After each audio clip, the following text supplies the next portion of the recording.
Welcome back, everyone. You might recall earlier this week we did a story on an initiative that's going on that's actually starting in South Glens Falls, but involves Hudson Falls as well. It's a Christian sober living house.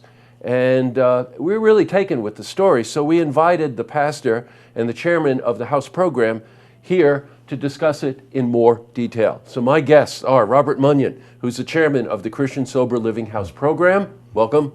Thank you. I got that out. But this is the hard one, right? And Steve VanDixhorn, who is a senior pastor for the Pine Knolls Christian Missionary Alliance Church. Yeah. Whew. Oh, time's up, guys. Very nice to have you here. Welcome. Thanks for having us. Very nice to have you. We were really taken with this story. It's in our community, and we interact a lot with organizations that are grassroots organizations that help people in need, families in need, veterans and whatever. And this is right in the wheelhouse. Yeah. You know, Robert, I'm going to start with you. Mm-hmm. Where does this come from, this concept? Well, actually, sober living houses have been around for over 40 years. Back in 1975, Oxford House started a program in Maryland, and that sober living house organization has grown to have over 1,000 houses around the United States. Wow. That's really something. Mm-hmm. Now, in terms of the Alliance Church, yeah. You had a friend, I think you told me, right, that came to Correct. you, and then That's you correct. came to the church. You're a member of the congregation. We both are members of the congregation at the time, and he came to me, it was about 2 years ago, and he was in recovery and very concerned about others in recovery and wanting to find a way to provide help, and so he presented the idea of having a house for people in recovery and giving them more support. And so we decided, both of us, to present it to the church and went and talked to Pastor Steve about it and shared this idea for a sober living house. Steve, what was the reaction with you and the congregation? Well, I was really excited about it because it really fits into the scope of what we're doing as a church, which is really trying to see people their entire lives integrated, so spiritual, relational, and so the sober living house is really important to try to think through how to help people integrate recovery into every aspect of their life. You know what the active word there, of course, is recovery. You know, Yeah, there's right. recovery that happens at all levels, spiritual, emotional, physical. There's all kinds of things. I am very taken with that. Now, there's a certain criteria, right, Robert, for the house. Let's just sort of lay that out so we know. You mentioned recovery, but you have to be able to already prove that you're in recovery, right? Yes. At least beginning. To be eligible to be in a sober living house, a person must already be sober. And for our recovery house, we would be looking at least 3 months of sobriety prior to a person getting into the house. But we're looking for other things. We're looking for other indications that a person has already taken healthy steps to move forward in their recovery, that they've already established a relationship with a church in the area.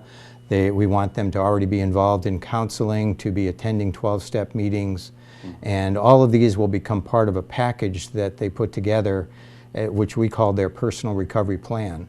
Yes, got it, sure. And that's something that we will want written from them at the time they start the program, and something that their mentor will work with them on to maintain that and develop it. Now, again, you know, this is just at the beginning stages, and let's face it, a program like this can just get better with time. You know what I mean? Especially with your involvement. You have to be 21 years old. The first house will be male only, although you were mentioning, Steve, right, there's plans to expand the program to include women and maybe even families, depending on what happens. That's right. We really want to use this as a learning experience, and so we have some people who are experienced in the recovery area, but we look at this house as something that we're going to learn a lot, and we want to take the successes and the lessons that we learn and then apply them into future homes. Right. You mentioned something about a personal mentor, which I think you were talking about here, is that it's almost a cosigner on a loan, you know, for those of us that try to translate what that means. But, you know, that means that someone else is personally involved with your well-being. And sobriety, by the way, doesn't only apply to alcohol. Correct. You know, we're in an opioid epidemic right now, and a heroin epidemic, and becoming sober from any addiction is really what we're talking about. You know what's another thing I want to mention to our viewers is that it's one thing to make the commitment to break the cycle of addiction, right? Mm-hmm. But you brought up a very interesting point earlier on, Steve. There's a pattern here, and that's what the Sober House will really help someone do, is you've made the commitment to become sober, you're taking the first steps, but let's face it, the pattern is that you constantly move back into an environment that only tempts you to fall back in, right? Absolutely.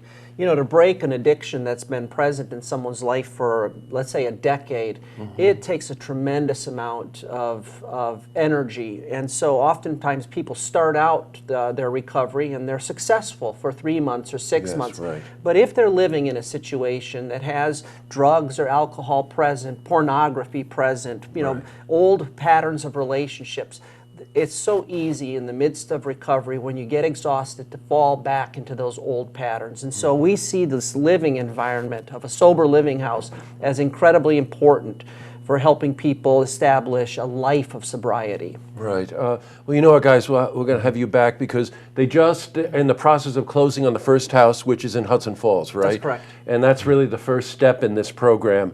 And when you do actually close on the house and you're making some more advancements, come on back on, okay? We'd love to. And we'll talk about that and keep our viewers involved in this. Thank you both very much for coming in, and I look forward to seeing you again. Thanks a ton, Jesse. You're Thanks, welcome. Jesse. To see this interview again, you can head to our website, looktvonline.com.